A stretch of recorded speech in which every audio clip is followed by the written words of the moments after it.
తల్లిదండ్రులు తమ కుమార్తె మంచి విద్యను, సురక్షితమైన భవిష్యత్తును పొందాలని కోరుకుంటారు. కానీ పెరుగుతున్న కళాశాల ఫీజులు, కోచింగ్ ఖర్చులు, వివాహ సన్నాహాల మధ్య ఈ కళ కొన్నిసార్లు కష్టంగా అనిపిస్తుంది. ఈ ఆందోళనను పరిష్కరించడానికి ప్రభుత్వం సుకన్య సమృద్ధి యోజనను ప్రారంభించింది. ఈ పథకం ప్రత్యేకంగా కుమార్తెల కోసం రూపొందించారు. దీనిలో పెట్టుబడి పూర్తిగా సురక్షితం. ఇది కేంద్ర ప్రభుత్వం తీసుకొచ్చిన స్కీమ్ కాబట్టి ఇందులో ఎలాంటి రిస్క్ ఉండదు. మీ డబ్బుకు పూర్తి హామీ ఇస్తుంది కేంద్రం.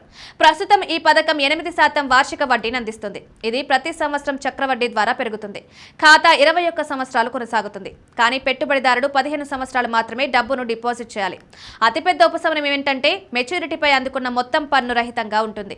మీరు ప్రతి సంవత్సరం ఖాతాలో 35,000 రూపాయలు జమ చేశారనుకుందాం. 15 సంవత్సరాల్లో మీ మొత్తం డిపాజిట్ 5.25 లక్షల రూపాయలు అవుతుంది. దీనిపై మీకు దాదాపు 10.91 లక్షల వడ్డీ లభిస్తుంది. అంటే ఖాతా 21 సంవత్సరాలు పూర్తి చేసుకున్నప్పుడు మీ కుమార్తె కోసం దాదాపు 16.16 లక్షల నిధి సిద్ధంగా ఉంటుంది. ఇందులో మీ అసలు పెట్టుబడి 5.25 లక్షల రూపాయలు మాత్రమే.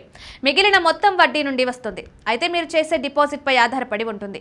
మీరు ఎంత ఎక్కువ డిపాజిట్ చేస్తే అంత తక్కువ రాబడి అందుతుంది. కనిష్టంగా 250 రూపాయలు, గరిష్టంగా 1.5 లక్షల రూపాయల వరకు ఒక ఆర్థిక సంవత్సరంలో డిపాజిట్ చేయవచ్చు. ఇది ప్రభుత్వం నడుపుతుంది కాబట్టి పూర్తిగా సురక్షితం. దీనిలో ఇతర పథకాల కంటే ఎక్కువ వడ్డీ లభిస్తుంది. పెట్టుబడి, మెచ్యూరిటీ రెండూ పన్నురహితమైనవి. మీ కూతుళ్ల కోసం దీర్ఘకాలిక నమ్మకమైన నిధిని ఏర్పాటు చేస్తారు. మీరు కూడా ప్రతి సంవత్సరం కేవలం 35,000 రూపాయలు ఆదా చేస్తే 21 సంవత్సరాల తర్వాత మీ కూతురి కోసం 16 లక్షలకు పైగా నిధిని పొందవచ్చు.